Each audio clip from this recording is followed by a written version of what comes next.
I'm using the shift key and the roller key to tilt the map.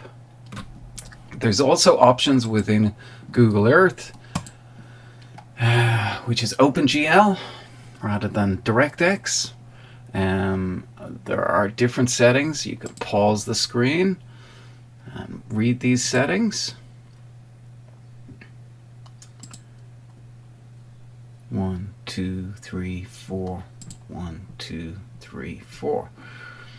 And when you drag in a GPX into Google Earth, so you download a GPX from Outdoor Active or something like that, you drag it into Google Earth, it will give you 3 text boxes.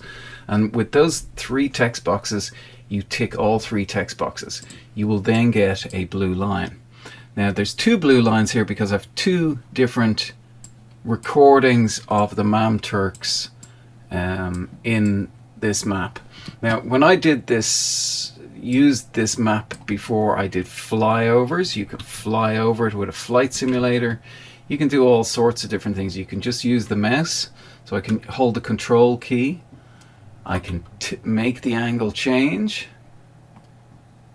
and I can use the control key and roll the mouse, etc. like this. Everybody knows this stuff, and you can zoom in with the mouse roller and zoom out.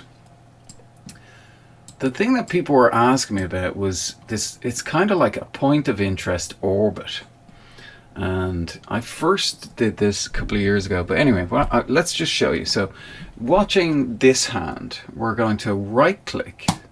I'm going to hold the right click, and you'll see if I push forward slightly on the mouse, I mean I'm moving the mouse a tiny little bit. There's a big movement, there's a smaller movement, smaller. There's a center point with this. I can push my mouse to the right, the map will go to the left. I can push my mouse to the left, the mouse will go to the right. I can push forward, we'll zoom out and also spin. And I can maintain that, and it will maintain the orbit. And I think this is the effect that people want. But you'll see, you know, we're left with kind of a double arrow on the screen, and we're left with a circle, which is our point of interest.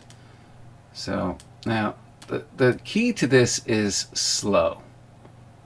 You can always speed up slow. You can never slow down speed with computers. It's something to do with frame rates and how much you can capture things.